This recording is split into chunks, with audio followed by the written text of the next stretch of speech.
Très ravie de vous retrouver pour cette nouvelle édition du Journal de l'économie sur Sika TV. Madame, Monsieur, bonjour et bienvenue. Le président nigérian à l'assaut des fonds publics logés à l'étranger, Muhammadu Buhari entend les récupérer avec l'aide des États-Unis et d'autres pays. 18 ans de prison pour l'ex-banquier algérien Rafik Khalifa. Il est reconnu coupable de la faillite de son groupe. Enfin, l'inquiétude règne à Athènes sur l'issue de la crise économique que traverse la Grèce depuis plusieurs semaines. Nous ouvrons donc cette édition par le Nigeria où la situation économique n'a jamais été en aussi mauvais état depuis l'indépendance du pays en 1960. Les caisses du trésor nigérian sont pratiquement vides alors que la dette du pays s'élève actuellement à quelques 60 milliards de dollars. Face à cette situation, le président Muhammadu Buhari assure qu'il irait chercher jusqu'à l'étranger les fonds publics disparus des caisses de l'État avec la coopération des États-Unis et d'autres pays.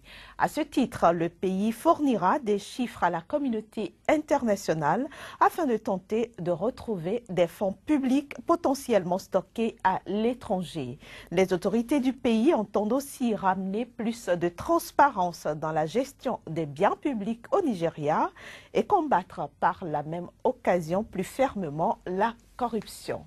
Nous restons au Nigeria cette fois-ci pour parler de la filière rizicole. C'est avec Johannes Towanou qui nous présente le tour d'horizon des autres faits marquants de l'actualité économique sur le continent africain.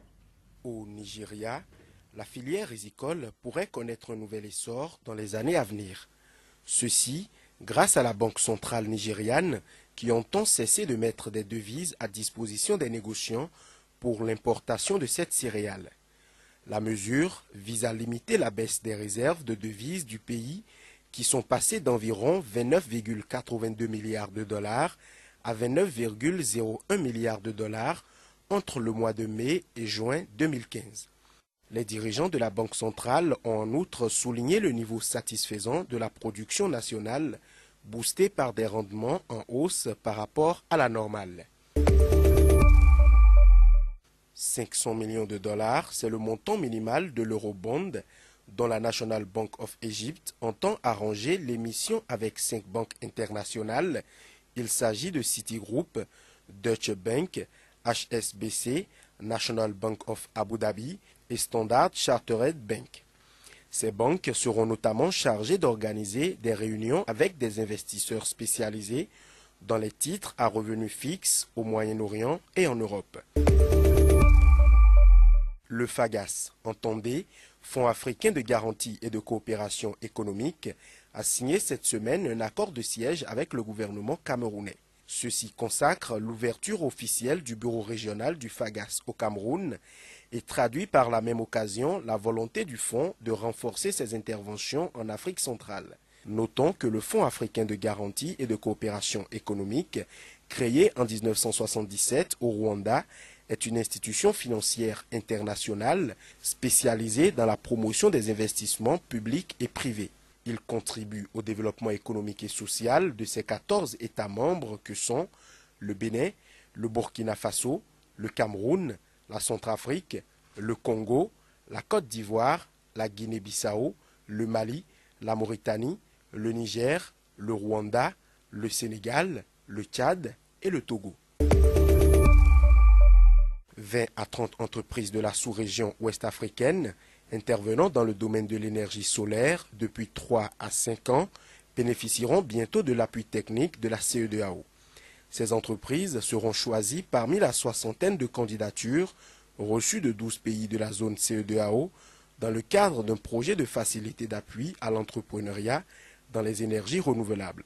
Les entreprises sélectionnées seront également mises en relation avec différentes banques susceptibles de les financer. Djibouti disposera bientôt d'une centrale éolienne d'une capacité de 60 MW, la première de son histoire.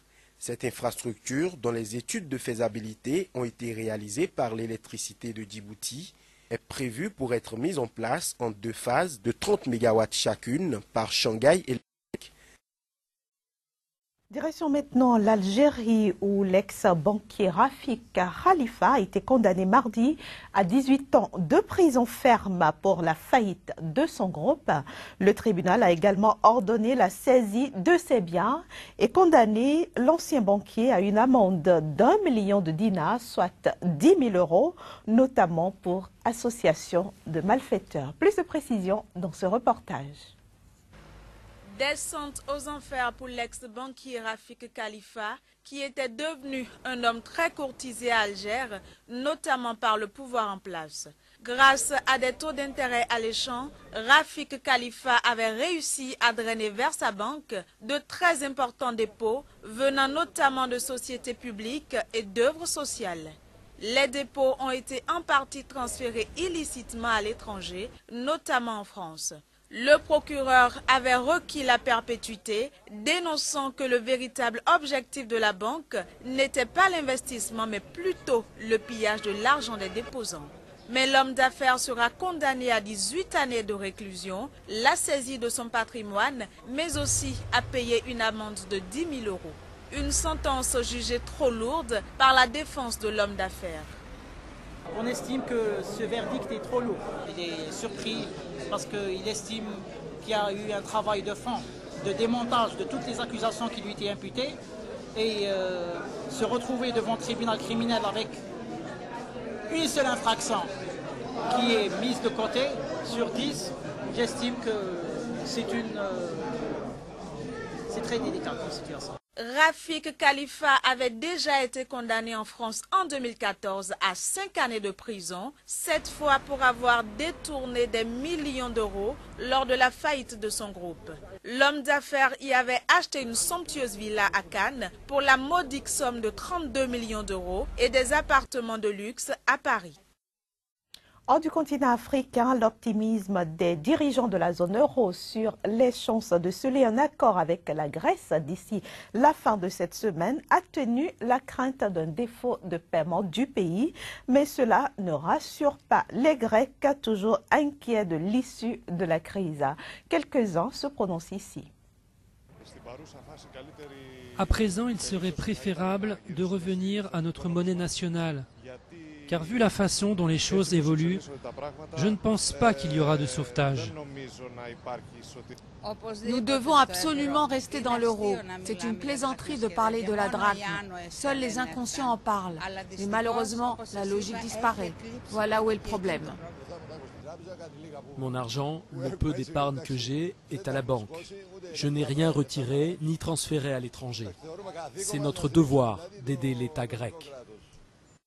62,19 milliards de francs CFA mobilisés en mai 2015 au Bénin au niveau des régies financières. C'est la principale information au cœur de notre débat du jour que nous allons aborder juste après cette petite transition.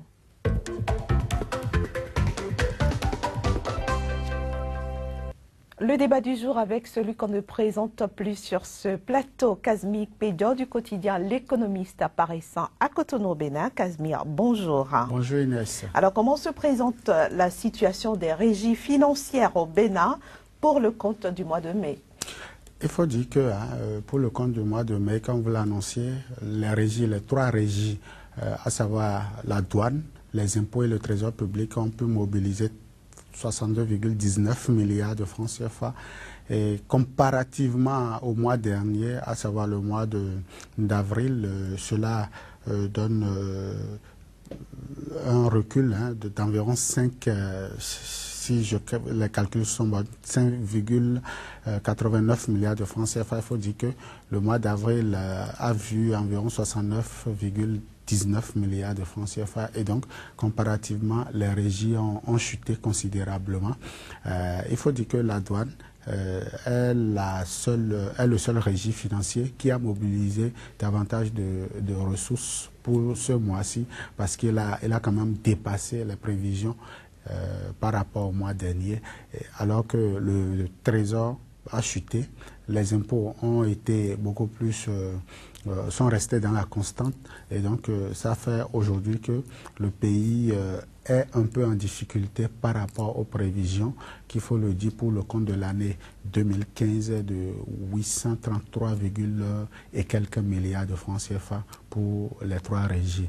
Alors, quelle est la situation? La situation est telle que nous l'avons déjà annoncé un peu auparavant pour dire que les différentes crises de succession que nous avons connues, à savoir la fermeture des carrières, de certaines carrières de dragage de sable, auront forcément un impact dans 3 mois. Eh bien, les comptes ont commencé par afficher ces baisses-là parce que, selon la direction générale des affaires économiques, la baisse de recettes est due à la chute de l'activité des BTP au Bénin et aussi au niveau de l'industrie manufacturière. Vous savez, c'est des activités qui sont liées. Lorsque le BTP ne fonctionne pas, la main-d'œuvre n'est forcément pas fournie. Et de l'autre côté, c'est l'industrie manufacturière qui peine à se décoller. Donc, c'est tout un ensemble dans ça. Il faut aussi ajouter que l'énergie a fait défaut durant ce temps-là. Nous l'avons annoncé. Eh bien, on a constaté jusqu'à 47% de baisse de la fourniture d'énergie. Et lorsqu'on parle aussi de l'énergie, il y a aussi le carburant, parce que le carburant aussi fournit de l'énergie pour le transport. Donc, le carburant communément appelé Kpaya au Bénin a aussi fait défaut au niveau des étalages à Cotonou, au Bénin de façon générale. Donc, les résultats sont là, on l'a prédit et ça n'a pas tardé à venir. Le mois de juin, du moins le mois de mai, n'a pas été du tout au profit des régies. Tout compte fait, l'année reste encore et puis on verra bien ce que cela va donner. Voilà, mais quels sont déjà les impacts de cette situation sur l'économie béninoise?